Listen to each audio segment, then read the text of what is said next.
You've got eyes on you everywhere, not just glances, tracking, analysis, silent fascination. You move, and people follow the motion without meaning to. It's in your posture, the calm precision in your face, the rhythm of someone who knows they don't have to prove a thing. You've become that person whose presence feels rehearsed by the universe itself. There's no try-hard energy, no fake confidence, no performance. You just exist with purpose, and that alone feels like dominance. Someone out there is obsessed with decoding that. They're trying to figure out how you make simple actions look like strategy, how you walk through chaos like it's a red carpet built for your focus. They've gone from watching to analyzing, from admiring to losing sleep. Because nothing about you adds up the way normal people do. Your power doesn't announce itself. It leaks through the cracks of every situation you touch. They thought they could study you like a pattern. But what they didn't understand is that power doesn't live in patterns. It lives in presence. And your presence, right now, is a psychological event. Every time you enter a space, energy reorganizes itself. People suddenly adjust their tone, their posture, their words. Some get nervous. Others start performing harder. Even the ones who claim they don't care start glancing at you for cues. You're giving off straight power vibes, not the loud kind that demands attention, but the quiet kind that rewires hierarchy without saying a word. It's not luck. It's not mystery. It's years of learning when to speak and when to observe, when to strike, and when to let silence expose everything that needs to be revealed. You've mastered the art of letting your stillness talk louder than noise. They're addicted to trying to read you. You know it. They keep refreshing your story, zooming into details, trying to interpret expressions that weren't meant for them. They'll clip moments out of context, trying to reverse engineer your psychology, hoping to discover what kind of mind operates with that much control. But that's what breaks them, the realization that your control isn't artificial. It's instinctive. It's born from losing yourself once and never allowing that to happen again. They want to understand your blueprint, but the more they stare, the more lost they get. You can always tell when someone's been staring too long. They start doubting themselves. They start mimicking your habits, your tone, your pace, thinking it'll give them power.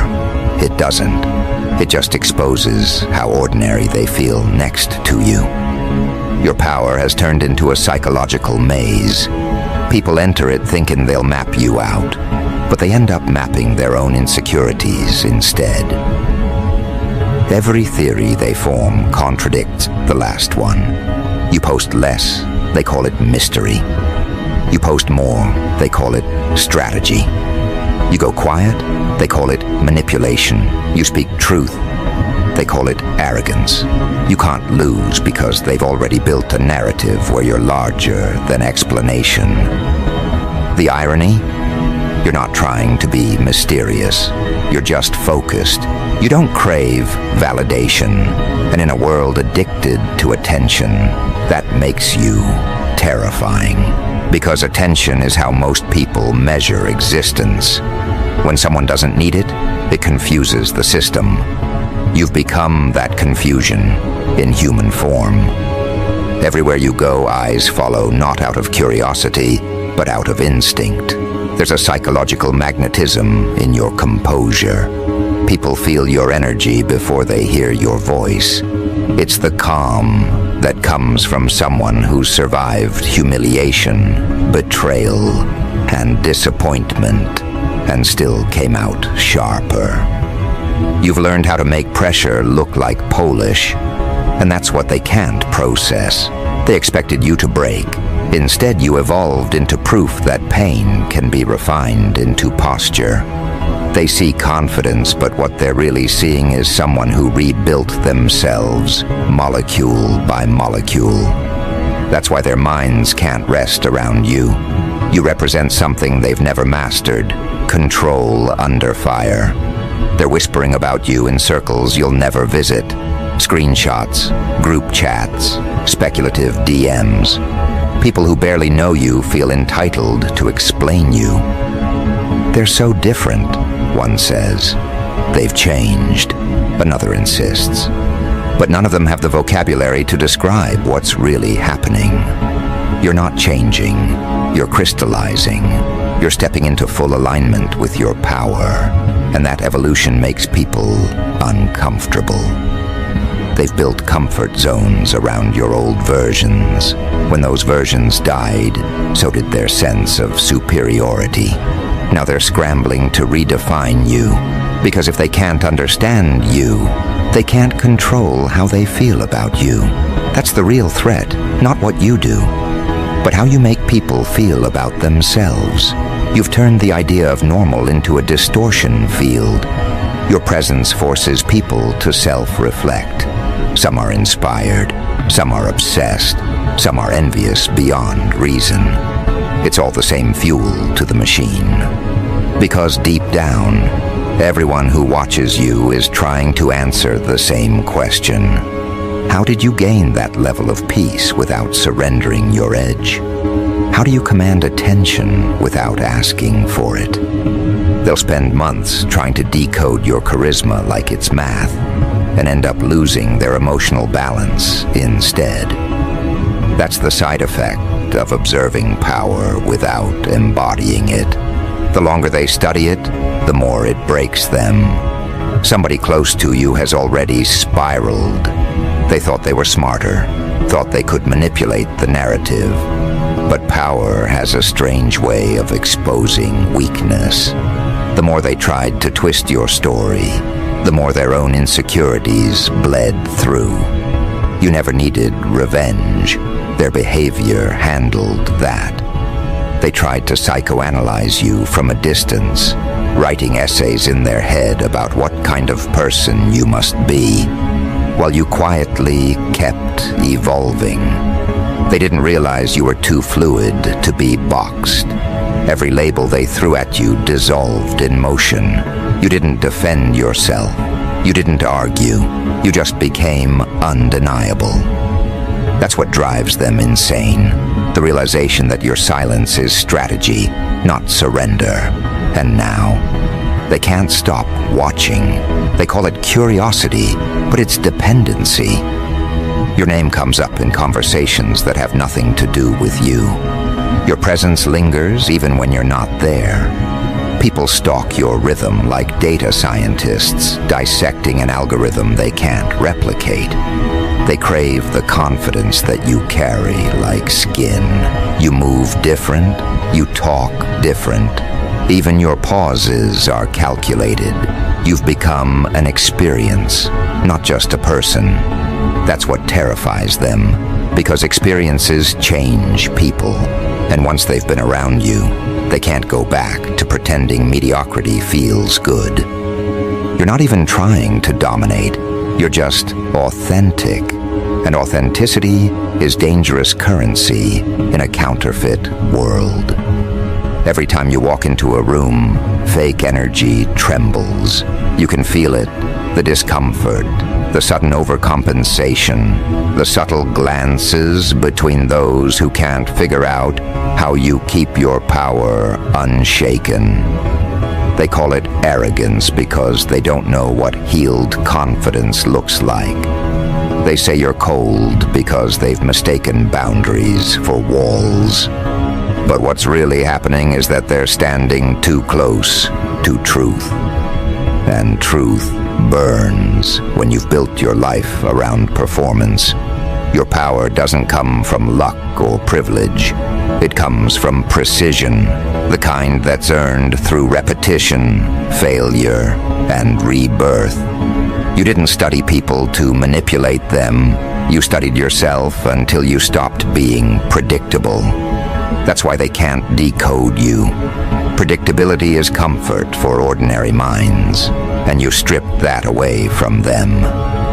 You became spontaneous in the way only disciplined people can be. That's a psychological paradox most can't compute. The balance between control and chaos that you embody effortlessly. Now their obsession has turned clinical. They refresh your feed like medication. They rewatch your stories like security footage. They're not sure if they want to be you, expose you, or understand you. And that confusion eats at them.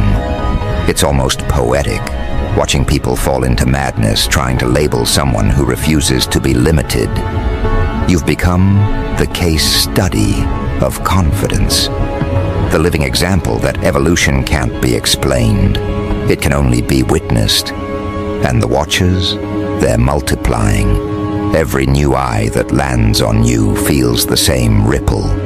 Intimidation mixed with intrigue. You've got people who admire you, but don't know how to approach. People who envy you, but can't stay away. And people who hate you, but can't stop referencing you. You've become their internal compass. They measure their worth against your reaction. And the more you ignore them, the more unbalanced they become.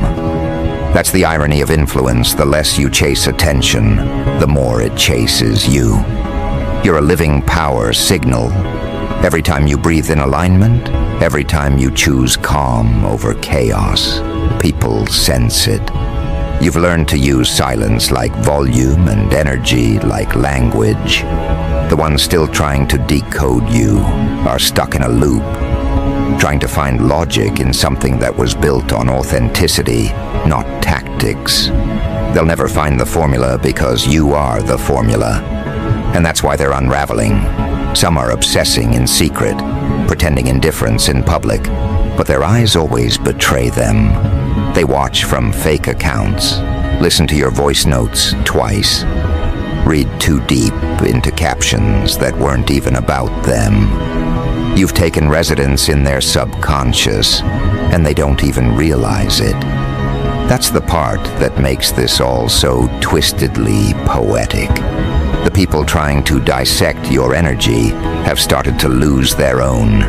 Their obsession is draining them. They're becoming the shadows of their own fixation. You, meanwhile, move lighter, sharper, freer.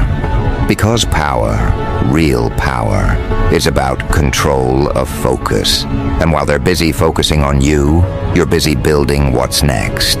You've turned their curiosity into your camouflage.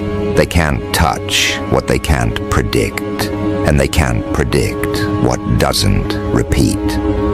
They don't realize yet that the more they analyze you, the deeper they fall into your rhythm.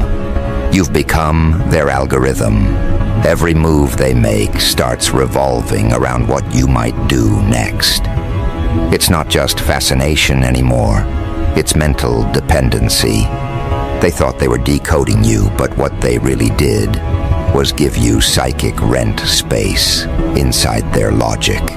Now they can't make decisions without imagining your reaction. That's when, you know, the game flipped. And that's where the real story begins. Because when your presence turns into a phenomenon, and your influence starts bending the behavior of those who once doubted you, the energy shifts again. The watchers start fracturing, alliances start shifting, and suddenly, power itself begins to rearrange its loyalties. You've got eyes on you everywhere, but the truth is, they're not studying anymore. They're surrendering. They don't even know it yet. Their curiosity turned into commitment the moment they realized they couldn't stop checking for you. You're lodged in their daily routine, like a reflex. They wake up and search for updates, for traces of movement, for proof that you're still ascending. Every new glimpse of you rewrites their logic. The same people who once said you were lucky are now convinced you're dangerous. The same voices that tried to shrink your worth are now amplifying your legend.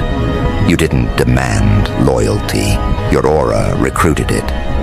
It's strange how fascination becomes worship.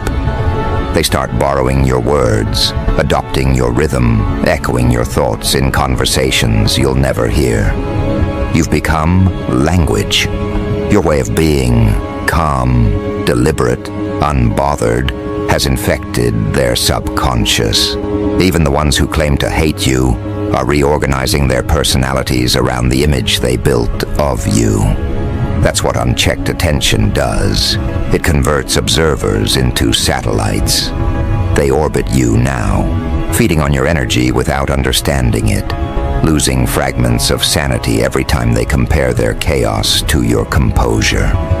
You didn't ask for followers, but presence this potent always creates gravity. You're living proof that control of self becomes control of space. And every room you enter adjusts itself accordingly. At first you found it flattering, the attention, the whispers, the slight tension in the air when your name dropped. It almost felt like validation. But now you see it for what it is, surveillance disguised as admiration. People want to decode power without paying the price to earn it. They think if they study you long enough, they'll find the formula. They never realize that the formula is discipline mixed with detachment, pain turned into patience, experience compressed into instinct. They think you're lucky. You know you're engineered. You built yourself from fragments nobody else could hold. And that truth drives them insane, because it means nothing about you can be replicated. They can imitate style, mimic tone, copy moves, but the frequency that keeps you unshakable isn't learnable. It's lived. You can sense the shift in the way people approach you now. Their compliments carry envy. Their smiles hide study. Their casual conversations feel scripted. Everyone's looking for tells, but you give none. They can't tell if you're predicting them or just always 5 steps ahead by nature. And that uncertainty eats them alive. There's one especially, the self-proclaimed analyzer. They were convinced they could read anyone. They've profiled hundreds, dissected motives like science. But you ruined their accuracy. They kept trying to label you introvert, strategist, empath, narcissist, mastermind, and each label dissolved the moment you did something unpredictable. Now they second-guess everything, including themselves. They overthink every move, every silence, until their confidence collapses. You didn't destroy them. Their obsession did. That's what pure influence looks like. Not manipulation, but magnetism that scrambles logic. People lose balance around energy that doesn't need validation. They start performing, competing, explaining, desperate to prove they're unbothered, even as they can't look away. You can see it in their eyes, the nervous flicker, the admiration they try to mask. Some start copying your schedule, your habits, your phrases, hoping proximity breeds power. But all it breeds is exposure. They discover that imitation without alignment creates burnout. They get tired trying to keep up with someone who isn't even trying. They misread consistency as mystery, patience as plotting, confidence as arrogance. Every misunderstanding adds another layer to your myth. And myths, whether you believe in them or not, always end up larger than life. You didn't ask to be mythologized, but that's what happens when you operate beyond common psychology.